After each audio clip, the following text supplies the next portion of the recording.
안녕하세요. 나타샤의 책 여행입니다. 책 읽기 편안한 시간 보내고 계시죠? 제 독서 범위가 닿지 않는 나라가 있는데요. 저의 편협함으로 일부러 손이 닿으려 하지 않는 나라가 일본인 작가 책입니다. 유명한 서점 베스트셀러 코너에는 일본 소설 번역책이 하루도 빠지지 않고 매대에 오르는데도 말이에요.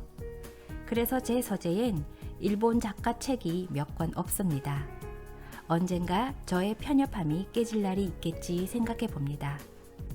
그런데 일부러 손이 닿지 않는 게 아니라 제 독서 범위가 닿지 않아서 몰랐던 작가가 있었습니다.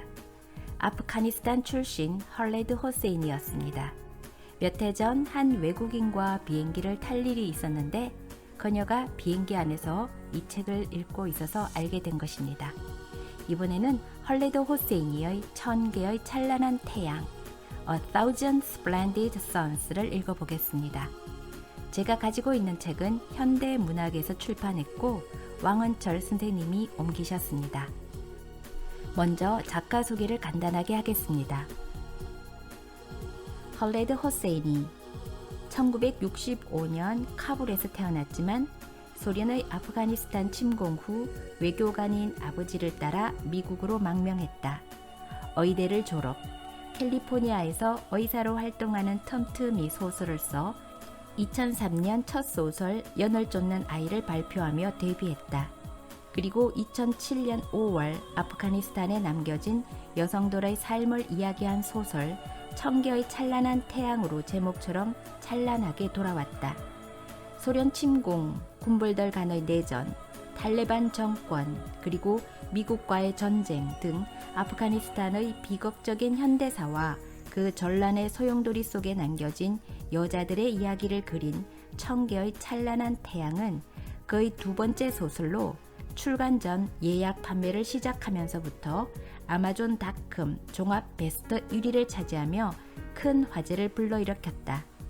자신이 쓴 아프가니스탄에 관한 이야기에 많은 책임감을 느낀다는 호세인이는 독자들에게 그처럼 비참한 처지에 놓인 아프가니스탄 여성들에게 많은 관심을 가져줄 것을 당부하고 있으며 현재의 난민들을 돕기 위한 NGO 단체에서 활동하고 있다.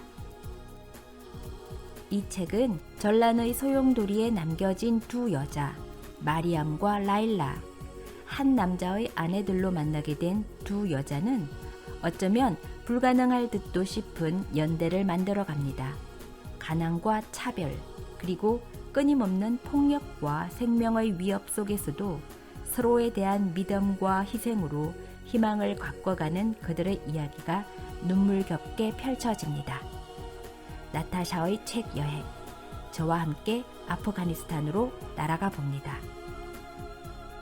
하람이, 사생활을 비하여 일컫는 말라는 말을 처음 들었을 때 마리암은 5살이었다. 어느 목요일이었다. 그날이 목요일이 틀림없는 건 그녀가 그날 들뜨고 열중해 있었다는 걸 기억하기 때문이다. 잘 일이 오두막을 찾아오는 목요일이면 늘 그랬다. 마리암은 그가 무릎 높이까지 올라오는 개간지의 풀을 가로질러 손을 흔들며 나타나는 순간까지 시간을 때울 셈으로 의자에 올라가 어머니의 닭이 세트를 내렸다. 닭이 세트는 마리암의 어머니인 나나가 2살 때 세상을 떠난 자기 어머니에게서 물려받은 유일한 유품이었다. 나나는 푸른색과 흰색이 섞인 닭이 하나하나를 몹시 아꼈다. 비죽이 나온 주둥이의 우아한 곡선, 수작업으로 그려진 피리새와 국화들, 설탄 그릇에 그려진 악을 쫓는다는 용. 마리암의 손가락에서 미끄러져 오두막의 마룻바닥에 떨어져 깨진 건 이 설탄 그릇이었다. 그릇이 깨진 걸 보자 나나의 얼굴이 빨개지고 윗입술이 떨렸다. 그녀의 두 눈이 나른한 눈과 성한 다른 눈이 모두 깜빡 그림을 멈추고 마리암을 빤히 쳐다봤다. 나나는 너무 무서워 보였다. 마리암은 어머니의 몸에 다시 한번 귀신이 들어갈까봐 무서웠다. 하지만 그때는 진이 들어가지 않았다. 대신 나나는 마리암의 팔목을 잡아 바짝 끌어당기곤 이를 갈면서 말했다. 등신 같은 하라리년, 이것이 내가 견뎌온 모든 것에 대한 보상이란 말이냐? 가부를 깨뜨리다니 등신 같은 하라미년. 그 당시 마리암은 이해하지 못했다. 그녀는 하라미가 무슨 말인지 알지 못했다. 그녀는 그 말의 부당함을 이해하고 죄가 있는 건 하라미를 만든 사람들이지 태어난 죄밖에 없는 하라미가 아니란 걸 알기엔 너무 어렸다. 말투로 보아 하라미는 나나가 늘 욕을 하며 오두막 밖으로 쓸어내는 벌레나 허둥지둥 달아나는 바퀴벌레들처럼 추하고 역겨운 것인 모양이었다. 나중에 나이가 들었을 때 마리암은 알게 되었다. 마리암을 고통스럽게 한 건 나나가 그 말을 한 방식이었다. 나나는 그걸 말하기보다 마리암을 향해 내뱉었다. 그때 그녀는 나나가 무슨 의미로 그랬으며 하라미는 아무도 원치 않는 존재라는 걸 이해했다. 그리고 자신이 사랑, 가족, 가정, 애정 등 다른 사람들이 갖는 것들에 대한 정당한 권리를 가질 자격이 없는 불법적인 존재라는 걸 깨달았다. 잘릴은 그런 식으로 마리암을 부른 적이 한 번도 없었다. 잘릴은 그녀가 자신의 어여쁜 꽃이라고 말했다. 그는 그녀를 무릎에 앉히고 얘기해 주는 걸 좋아했다.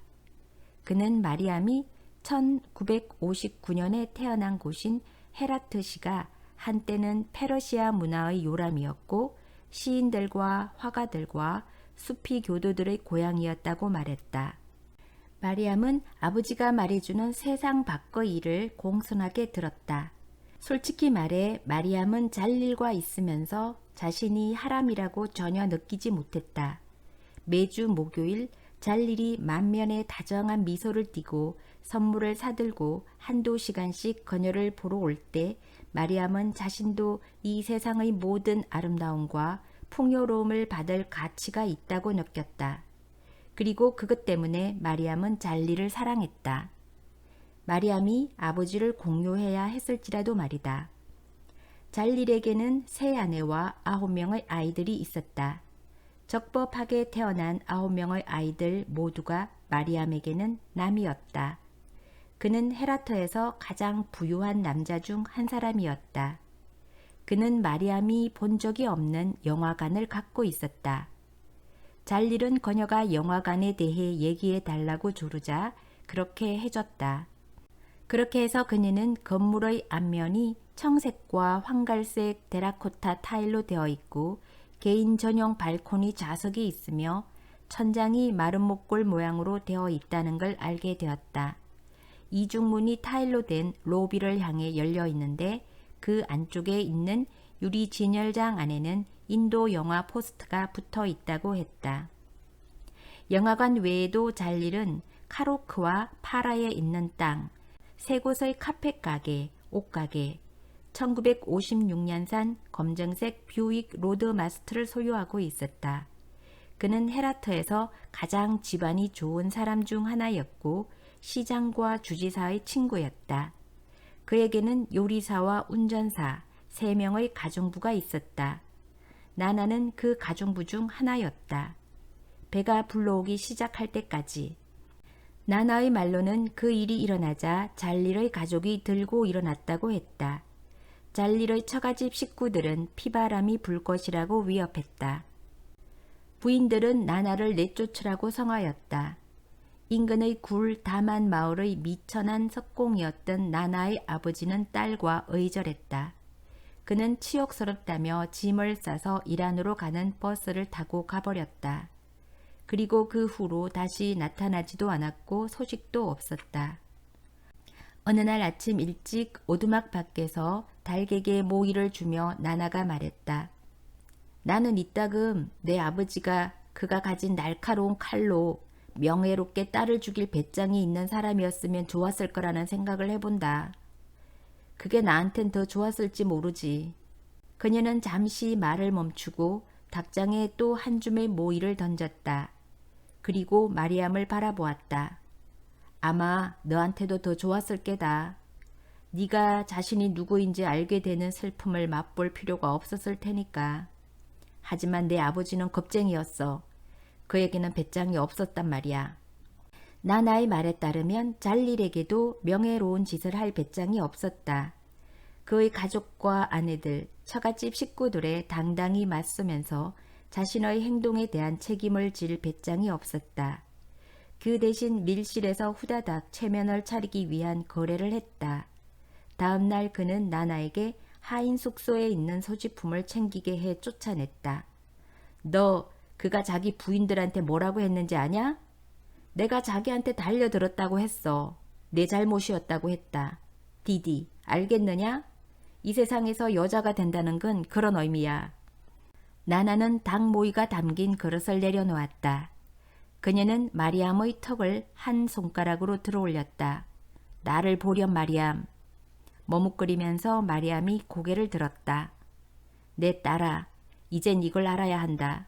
잘 기억해둬. 북쪽을 가리키는 나침반 바늘처럼 남자는 언제나 여자를 향해 손가락질을 한단다. 언제나 말이다. 그걸 명심해라 마리암. 개간지를 생각해낸 건 그의 첫 번째 부인 하디자의 장남인 무엇인이었다. 그곳은 굴다만 마을의 외곽에 있었다. 헤라트와 굴다만을 잇는 도로에서 갈라져 나간 우툴두툴한 시골길이 개간지로 통하는 길이었다. 길 양쪽에는 무릎 높이까지 풀들이 자라고 희고 샛노란 꽃들이 피어 있었다. 길은 구불구불 올라가다가 포플러 나무와 사시나무들이 서 있고 이름 모를 덤불들이 무더기로 자라는 평지로 이어졌다. 그곳에 서면 왼쪽으로는 굴 다만에 있는 풍차의 녹슨 날개 끝이 보이고 오른쪽으로는 헤라트의 모든 것이 내려다 보였다. 길은 굴다만을 둘러싸고 있는 사피드코 산에서 흘러내리는 송어가 맑은 넓은 개울과 직각을 이루며 끝났다. 개울을 따라 산 쪽으로 200m쯤 올라가면 가지를 널어뜨린 버더나무들도 이루어진 둥근 숲이 있었다. 그 중앙에 버더나무 그늘에 둘러싸인 개간지가 있었다. 잘릴은 개간지가 어떻게 생겼는지 보려고 다녀왔다. 나나는 잘릴이 돌아와 그곳에 관해 얘기했을 때 마치 그가 감옥의 깨끗한 벽과 반들반들 윤이 나는 마루에 대해 허풍을 떠는 간수 같았다고 말했다. 그렇게 해서 네 아버지가 우리에게 이 지구멍을 만들어준 거다. 나나는 손님이 오는 게 싫다는 걸 편하게 드러냈다. 사실 그녀는 사람들을 대체로 싫어했다. 하지만 예외인 사람들이 몇 있었다. 굴 다만 마을의 아르바브인 하비브하는 그중 한 사람이었다. 그는 수염을 기르고 머리는 작고 배가 불룩 나온 남자였는데 한 달에 한 번씩 하인을 데리고 찾아왔다. 하인은 닭 한 마리 혹은 키치리를 갖고 왔고 때로는 마리암을 위해 염색한 달걀 한 바구니를 들고 오기도 했다. 나나가 비비라고 부르는 뚱뚱한 노파도 있었다. 석공이었던 그녀의 죽은 남편이 나나 아버지의 친구였다고 했다. 비비는 어김없이 자신의 6 며느리 중 하나와 손자 한두 명을 데리고 왔다. 하지만 마리암이 가장 좋아했던 사람은 잘리를 예외로 치면 마을의 아훈드 코란 선생인 늙은 파이줄라 선생이었다. 그는 나나가 어렸을 때 그랬던 것처럼 일주일에 한 번씩 와서 마리암에게 5개의 일일 기도와 코란을 가르쳤다. 마리암에게 읽기를 가르쳐준 사람도 파이줄라 선생이었다. 마리암이 글자에서 의미를 지어짜려고 하는 것처럼 손톱 뿌리가 하얘질 때까지 집게 손가락으로 단어 하나하나를 짚어가면서 소리 없이 발음하는 모습을 어깨 너머로 참을성 있게 지켜본 사람도 그였다. 연필을 쥔 그녀의 손을 잡고 글자의 형태에 따라 올라가고 돌아가고 점을 찍는 걸 가르친 것도 파이줄라 선생이었다. 그는 이가 다 빠지고 수척하고 등이 굽었으며 흰 수염을 배꼽까지 기른 노인이었다. 보통 그는 혼자서 왔다. 이따금 마리암보다 몇 살 더 먹은 황갈색 머리칼을 한 아들 함자를 데리고 오기도 했다. 그가 오두막의 모습을 드러내면 마리암은 파이줄라 선생의 손에 입을 맞췄다. 그건 엷은 가죽으로 덮인 나뭇가지에 입을 맞추는 느낌이었다. 그러면 그는 마리암의 이마에 입을 맞추고 그들은 수업을 하러 방 안에 앉았다. 그런 다음 그들은 오두막 밖에 앉아 잣을 먹고 녹차를 마시며 불불 나이팅게일들이 나무에서 나무로 날아가는 모습을 바라보았다. 때때로 그들은 개울을 따라 산 쪽으로 걸어 갈색 낙엽과 오리나무 숲 사이로 산책을 했다. 파이줄라 선생은 산책을 할 때면 묵주를 빙빙 돌리면서 떨리는 목소리로 마리암에게 자기가 젊었을 때 보았던 것들에 관한 얘기를 해줬다. 파이줄라 선생은 얘기도 잘 했지만 나무 얘기도 잘 들어줬다. 마리암이 얘기할 때 그는 한눈을 판 적이 없었다. 그는 서서히 고개를 끄덕이며 자신이 갈망하던 특혜를 받기라도 한 것처럼 고마운 표정으로 미소를 지었다. 마리암은 나나에게 감히 할 수 없는 얘기들을 파이줄라 선생에게 했다. 어느 날 마리암은 산책을 하다가 학교에 가고 싶다고 말을 했다. 선생님, 진짜 학교 말이에요. 교실에서 수업을 받고 싶어요. 우리 아빠의 다른 자식들처럼요. 파이줄라 선생의 걸음이 멈췄다. 파이줄라 선생이 굽은 허리에 손을 대고 부드럽게 물결인 눈으로 그녀를 바라보며 물었다. 그의 터번이 미나리아 제비들 위로 그림자를 들이우고 있었다. 네 엄마한테 허락해 줄 것인지 물어봐 주랴? 마리암이 미소를 지었다. 잘리를 제외하고 이 세상에서 그녀를 더 잘 이해할 수 있는 사람은 늙은 선생님 말고는 아무도 없었다. 어디다 쓰려고요? 아이가 배우고 싶다니까 배우게 해줘. 배우도록 해줘. 배운다고요? 선생님, 뭘 배우죠? 배울 게 뭐가 있죠? 나나는 날카로운 어조로 말하면서 마리암을 향해 민첩하게 눈을 돌렸다. 마리암은 고개를 숙인 채 자기 손만 내려다보고 있었다. 너 같은 계집애를 학교에 보내 어디다 쓰려고? 그건 타구에 광을 내는 것과 같다. 너는 그런 데서는 쓸모 있는 걸 아무것도 배우지 못할 거야. 너나 나 같은 여자한테 필요한 유일한 기술은 학교에서 가르치지 않는다. 날 봐라. 파이줄라 선생이 끼어들었다. 아이에게 그렇게 얘기하면 안 돼. 나를 보렴. 마리암이 고개를 들었다. 난 하나의 기술만 있다. 그것은 타함을 참는 것이야. 엄마, 뭘 참아요?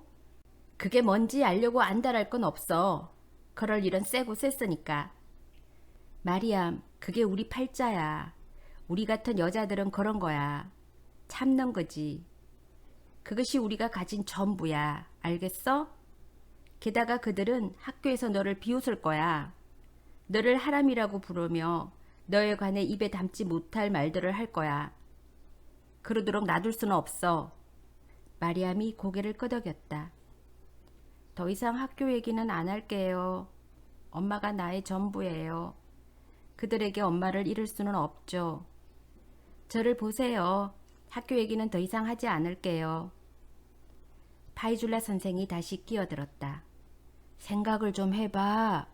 자, 아이가 원한다잖아.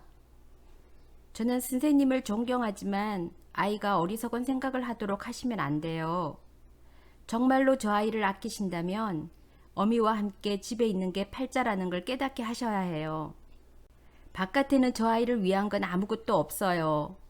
배척당하고 가슴앓이를 하는 것 말고는 아무것도 없다고요. 선생님, 저는 알아요. 안다고요. 화요일이 되면 마리암은 잘일이 사업상의 이유로 목요일에 오지 못해 또 한 주일을 기다리게 되면 어쩌나 하는 생각에 제대로 잠을 이룰 수 없었다. 수요일이 되면 그녀는 오두막 주변을 거닐다가 닭장에 있는 닭들에게 멍한 표정으로 모이를 주고 정처 없이 그러며 꽃잎을 뜯거나 팔을 물어뜯는 모기들을 때려잡았다. 그리고 마침내 목요일이 되면 벽에 기대고 앉아 개울에 눈을 고정시키고 잘리를 기다렸다. 그게 전부였다. 잘일이 늦게 오자 끔찍한 두려움이 엄습해 왔다. 무릎에 힘이 빠져서 어디론가 가서 누워야 할 정도였다. 그때 나나가 불렀다. 아빠 왔다. 잘난 네 아빠. 마리암은 벌떡 일어나 만면에 미소를 짓고 기분 좋게 손을 흔들면서 개울을 건너는 그를 바라보았다.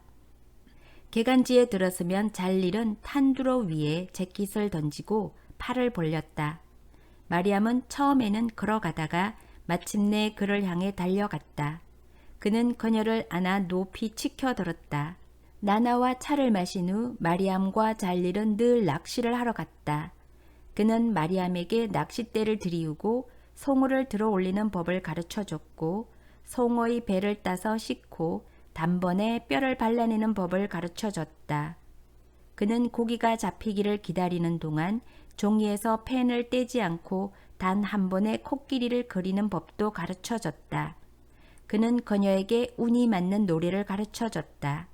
그들은 함께 노래를 불렀다. 잘일은 헤라트에서 발행되는 이티파크 이슬람 신문에서 오려낸 것들을 읽어줬다. 그는 마리암과 세상을 이어주는 고리였다.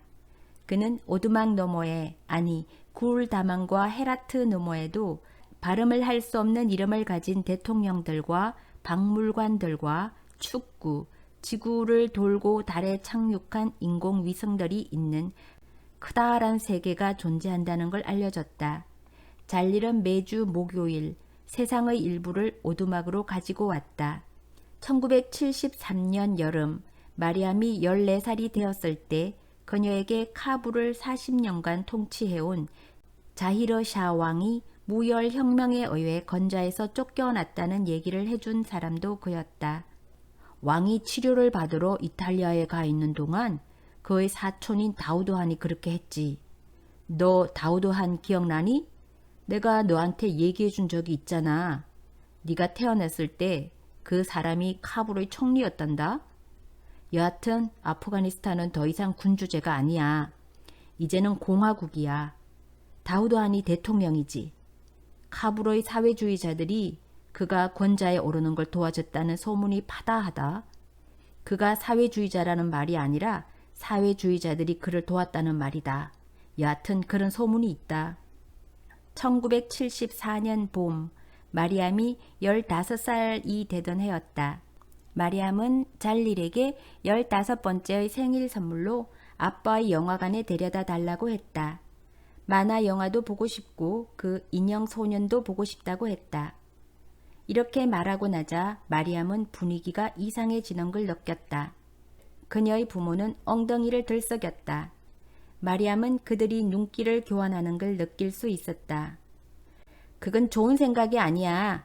이렇게 말하는 나나의 목소리는 잘일이 와 있을 때 늘 그렇듯이 절제되고 예의 바르고 침착한 목소리였다. 하지만 마리암은 힐란의 눈초리를 느낄 수 있었다. 잘일은 의자 위에서 몸을 뒤척였다. 그는 기침을 하며 목을 가다듬었다. 얘야, 화질이 그리 좋지 않아. 소리도 안 좋고 말이야. 그리고 영사기가 요즘에는 제대로 안 돌아간단다. 네 엄마 말이 맞을지 모르겠구나, 마리암. 다른 선물을 생각해 보렴. 나나가 말했다. 알겠지? 네 아빠도 같은 생각이잖아. 하지만 나중에 개울에 갔을 때 마리암이 다시 말했다. 데려가 줘요. 그게 제가 원하는 거예요. 잘일은 쓸쓸한 표정으로 그녀를 바라보았다. 내일 정오에 이곳에서 만나요. 됐죠? 내일이에요. 이리 와라.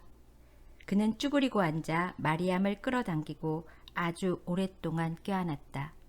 가만히 있자. 내가 사람을 보내 너를 데려오게 할게. 네가 원하는 좋은 자리와 사탕을 듬뿍 주도록 하마. 싫어요. 아빠가 데려다 줘요. 마리암, 제 형제들도 데려와요. 만나고 싶어요. 모두 같이 가게요. 제가 원하는 건 그거예요. 잘일은 한숨을 쉬었다. 그는 산을 향해 눈을 돌리고 있었다. 처음에 나나는 주먹을 쥐었다 폈다 하면서 오두막 주변을 서성였다. 신은 하고 많은 딸들 중에서 하필이면 너 같은 배은망덕한 딸을 내게 왜 주셨는지 모르겠다. 나는 모든 걸 너를 위해 참았어. 이 배은망덕한 하라미년. 네가 감히 어떻게 나를 버린단 말이야? 이렇게 말하고 나서 그녀는 이죽거리는 소리로 말했다. 참으로 어리석은 년이구나. 네가 그에게 중요한 사람이어서 집에 들일 것 같니? 네 생각에는 네가 그에게 딸일 것 같아? 너를 받아줄 것 같니? 너한테 얘기를 하나 해주마. 마리암, 남자의 마음은 지독하고도 지독한 것이다. 그것은 엄마의 뱃속과 달라. 그것은 피도 나지 않아. 네가 있을 곳을 마련해 주기 위해 벌어지지도 않아. 너를 사랑하는 사람은 나밖에 없다, 마리암. 너한테는 이 세상에 나밖에 없어. 내가 죽으면 너한텐 아무것도 안 남을 거야. 너한텐 아무것도 없을 거라고. 너는 아무것도 아니야. 그런 다음 그녀는 상대방의 죄의식에 호소하려 했다. 네가 가면 나는 죽을 거야. 쥐니 몸에 들어와서 발작을 하게 될 거다. 목구멍이 막혀 죽게 될 거야. 마리암, 나를 떠나지 마라. 제발 있어다오. 네가 가면 나는 죽는다. 마리암은 아무 말도 하지 않았다. 마리암, 너도 내가 너를 사랑하는 걸 알잖니? 다음날 아침 마리암은 무릎까지 내려오는 크림색 드레스와 면 바지를 입고 머리에 녹색 히잡을 썼다. 그녀는 히잡이 마음에 들지 않았다. 녹색이어서 드레스와 어울리지 않았다. 하지만 그녀가 가진 흰색 히잡은 좀이 먹어 구멍이 숭숭 뚫려 있었다. 그녀는 시계를 바라보았다. 멋들어진 녹색 판에 검정색으로 숫자가 쓰인 시계였다. 손으로 태엽을 감아줘야 하는 그 낡은 시계는 파이줄라 선생이 준 선물이었다. 9시였다. 그녀는 나나가 어디 있는지 궁금했다. 밖으로 나가 찾아볼까 생각해 봤지만 그녀의 불만스러운 표정을 대하기가 겁났다. 나나는 자기를 배반했다고 몰아치면서 마리암이 허황된 생각을 하고 있다며 빈정거릴 것이었다. 마리암은 자리에 앉았다. 그녀는 잘일이 가르쳐줬던 것처럼 한 번에 코끼리를 그리면서 시간을 보내려고 해보았다. 앉아만 있다 보니 몸이 굳어졌지만 옷이 구겨질까봐 누울 수도 없었다. 시계 바늘이 마침내 11시 30분을 가리켰을 때 마리암은 11개의 조약돌을 호주머니에 넣고 밖으로 나갔다. 그녀는 개울로 가다가 축 늘어진 버더나무가 들이운 그늘 밑의 의자에 나나가 앉아있는 모습을 보았다. 나나가 그녀를 보았는지 어떤지 알 길이 없었다. 얼마간의 시간이 흘렀다. 아버지는 오지 않았다. 나나는 무릎까지 바지가랑이를 걷어 올리고 개울을 건너 난생 처음으로 헤라트를 향해 언덕을 내려갔다. 헤라트에서 나나는 마차를 모는 노인에게 영화관 주인인 잘릴이 어디에 사는지 물었다. 그 친절한 노인은 마리암을 칼릴의 집 앞까지 데려다 주었다. 잘릴의 집 앞에는 차가 있었다. 바퀴가 번쩍거렸다. 그녀는 금고 반짝거리는 차의 엔진 덮개에 손가락을 대보다가 거기에 크게 비친 자신의 모습을 보았다. 의자는 흰 가죽으로 되어 있었다. 운전대 앞으로 바늘이 달린 둥근 유리 계기판이 보였다. 그 순간 마리암을 조롱하고 그녀의 희망을 산산이 부숴버리는 나나의 목소리가 들리는 듯했다. 절망의 물결이 그녀를 훑고 지나갔다. 마리암은 떨리는 다리로 그 집의 현관문으로 갔다. 그녀는 벽에 손을 대보았다. 잘릴의 집 벽은 너무 높고 너무 불길해 보였다.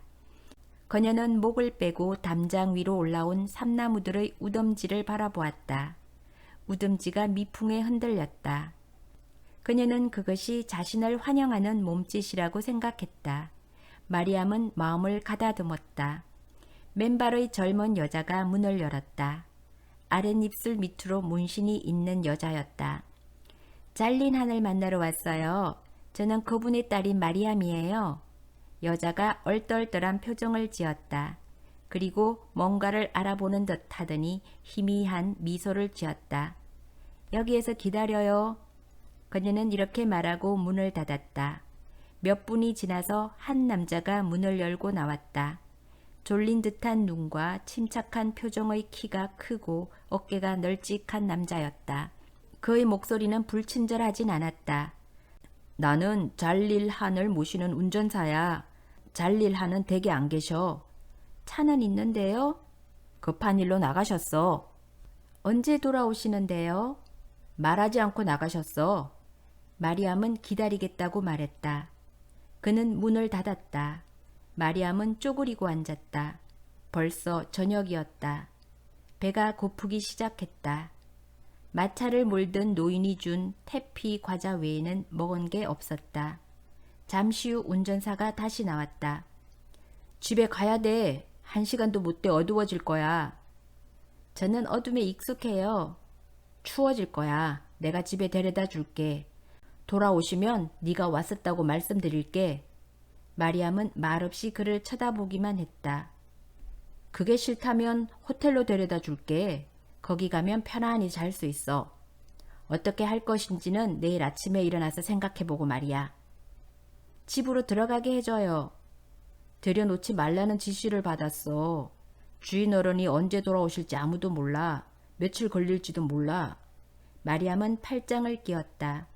운전사가 한숨을 쉬며 부드럽게 힐난하는 눈길로 그녀를 바라보았다. 후에 마리암은 만약 그때 운전사가 곧바로 자신을 데려다 주게 놔뒀더라면 어떻게 됐을까 수없이 생각했었다. 하지만 그때 그녀는 그렇게 하지 않았다. 그녀는 잘릴의 집 밖에서 밤을 샜다. 그녀는 하늘이 어두워지고 그림자가 이웃한 집들의 현관을 감싸는 모습을 지켜보았다. 문신이 있는 여자가 얼마간의 빵과 한 접시의 밥을 가져다 주었다. 마리암은 먹지 않겠다고 했다.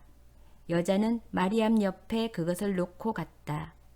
거리 아래쪽부터 발자국 소리가 나고 문이 열리고 나지막하게 인사하는 소리가 이따금 들려왔다. 전깃불이 들어오고 창문이 희미하게 빛났다. 개들이 짖었다. 배고픔을 더 이상 참을 수 없게 되자 그녀는 밥과 빵을 모두 먹어버렸다. 그리고 정원에서 울어대는 귀뚜라미 소리에 귀를 기울였다. 하늘에는 구름이 창백한 달을 지나치고 있었다. 아침에 마리암은 놀라서 잠에서 깨어났다. 누군가가 밤사이에 그녀에게 담요를 덮어준 모양이었다. 그녀의 어깨를 흔든 건 운전사였다. 이제 됐어. 이만큼 했으면 됐어. 이제 갈 시간이야. 마리암은 일어나서 눈을 비볐다. 등과 목이 아팠다. 저는 기다릴 거예요. 이것 봐. 잘릴하니 너를 지금 데려다 주라고 말씀하셨어. 지금 당장 말이야. 알아듣겠어? 잘릴하니 그렇게 말씀하셨다고. 그가 차의 뒷문을 열며 부드럽게 말했다. 어서 타. 그분을 만나고 싶어요.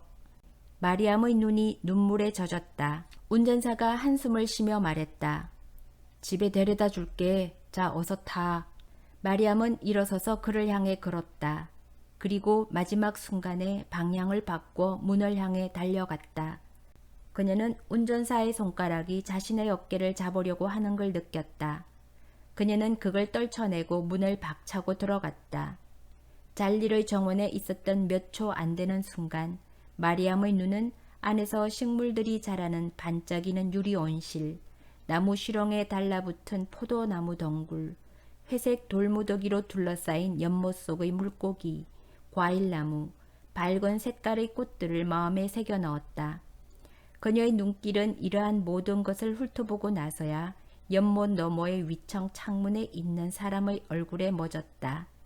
그 얼굴은 잠깐 거기에 있었을 뿐이다. 그것은 잠깐이었지만 그 사람의 눈이 커지고 입이 벌어지는 모습을 마리암이 볼 수 있을 정도로 충분히 긴 시간이었다. 그 얼굴은 검새 시야에서 사라졌다. 손이 보이더니 후다닥 끈을 잡아당겼다. 커튼이 내려졌다. 그때 두 손이 마리암의 겨드랑이 속으로 들어오더니 그녀의 몸이 위로 들렸다. 마리암은 발버둥을 쳤다.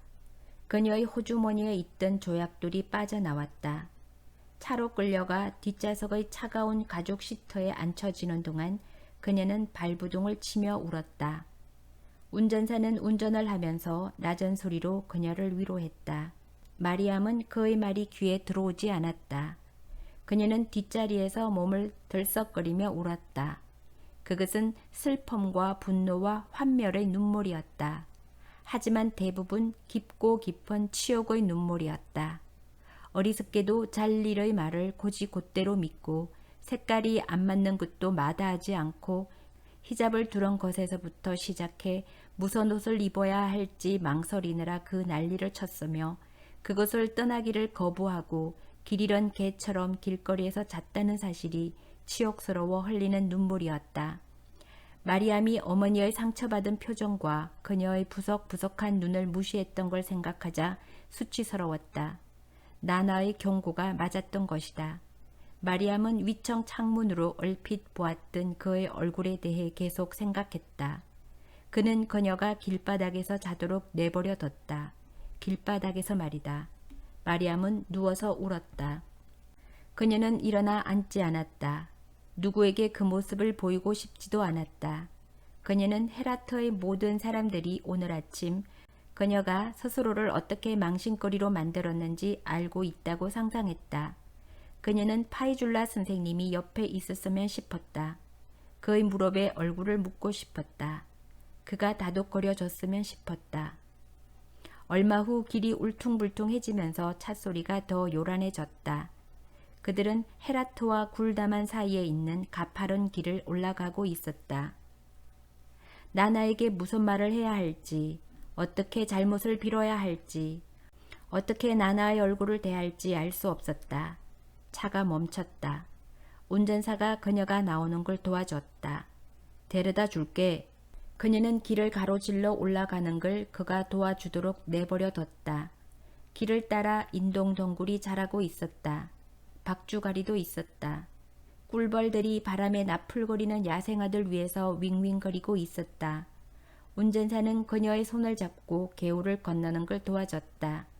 그런 다음 손을 놓고 120일 동안 분다는 그 유명한 바람이 아침 나절에서부터 저녁까지 곧 불기 시작하고 모래파리들이 어떻게 미쳐 날뛰는지에 대해 얘기했다. 그때 갑자기 그가 앞을 가로막고 마리암의 눈을 가리며 그들이 온 방향으로 그녀를 밀쳤다. 돌아서! 안 돼! 보지마! 돌아서! 돌아서! 하지만 그는 충분히 빠르지 못했다. 마리암은 보고 말았다.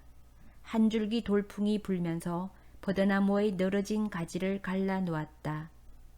마리암의 눈에 나무 밑에 있던 의자가 뒤집혀져 있는 것이 얼핏 보였다. 높은 가지에 늘어진 로프, 그 끝에 매달려 있는 나나.